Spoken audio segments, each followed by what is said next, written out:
In the previous class, we have studied about major historical trends. In today's class, we are going to study about the key changes over 1,000 years.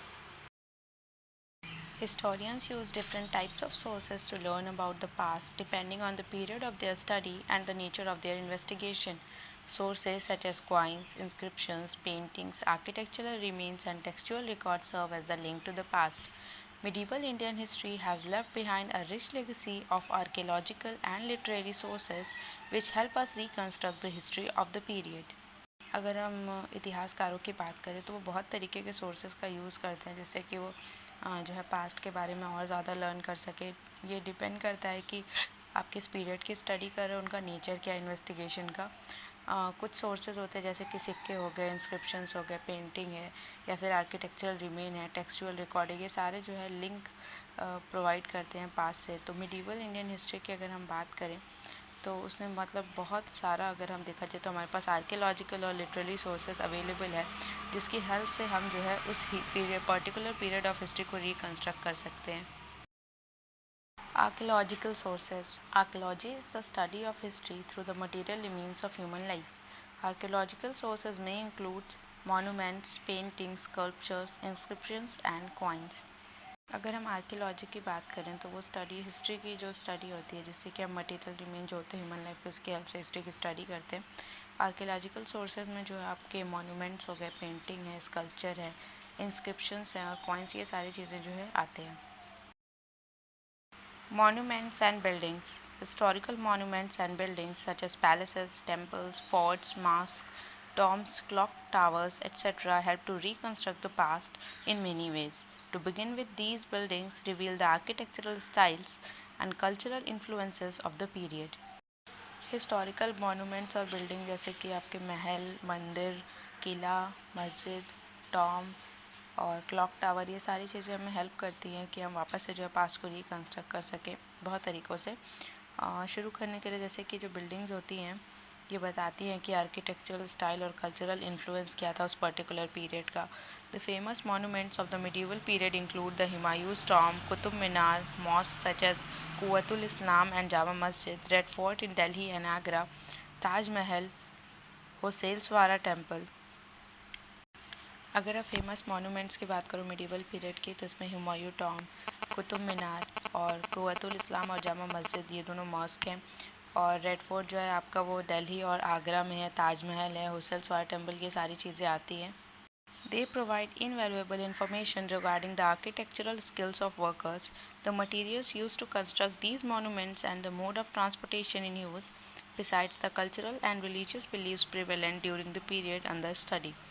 ये जितने भी जो है monuments या buildings होते हैं हमें एक इनवैल्यूएबल इन्फॉर्मेशन देते हैं कि हमारे जो उस टाइम के वर्कर्स थे उनकी आर्किटेक्चरल स्किल क्या थी, किस तरीके का मटेरियल यूज़ करते थे वो लोग मॉन्यूमेंट्स को बनाने में, और किस तरह का ट्रांसपोर्टेशन यूज़ करते थे, और साथ ही साथ उनका कल्चरल और रिलीजियस बिलीफ क्या था उस पर्टिकुलर टाइम ड्यूरेशन के अकॉर्डिंग, मतलब उस पीरियड में।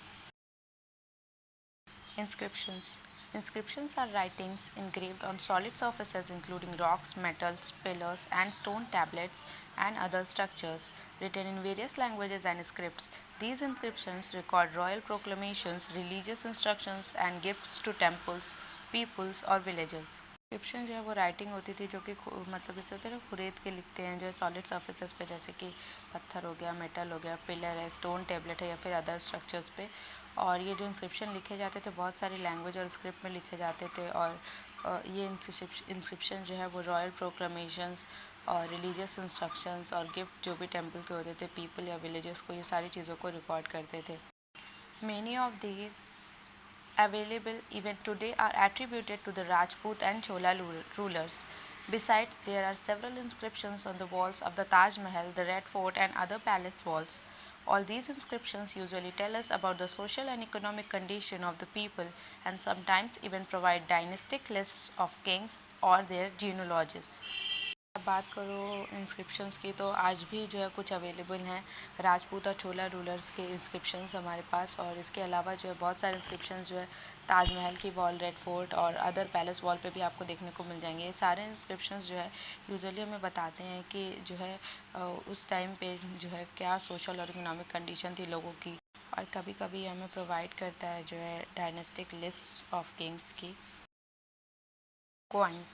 Coin give us invaluable information about the polity and economy of a period. The writings on the coins generally convey the names, date of issue, titles, and portraits of kings, and occasionally even their dynastic emblem. Coins यानी सिक्कों की अगर हम बात करें तो वो हमें बताती है उस इंफॉर्मेशन के बारे में कि उस टाइम की पॉलिटी और इकोनॉमी क्या थी। जो आप बात करो अगर कॉइन्स की, तो उस पर जो राइटिंग होती थी वो बेसिकली कन्वे करती थी नाम, तारीख की मतलब किस डेट पे इशू हुआ है, उसका टाइटल, और या फिर किसी किंग का पोर्ट्रेट या पिक्चर होती थी। कभी कभी जो है उनके कॉइन्स पे जो उनका जो डायनेस्टिक एम्बलम या फिर जो उनका उस टाइम का जो प्रतीक होता था, सिंबल होता था, वो भी उस पर आपको कॉइन पे देखने को मिल जाता है। Coins throw light on art, religion, economic conditions, trade, etc. The composition of the metal or alloy used in the coins tell us about the scientific advancement attained during the corresponding period. Moreover, the distant places where the coins are excavated give us an idea about the extent of the empire. The sultans of Delhi, the Mughal emperors, the Cholas, and other regional rulers issued many coins. Coins जो है art, religion, economic condition, trade, इन सारी चीज़ों को दिखाते थे।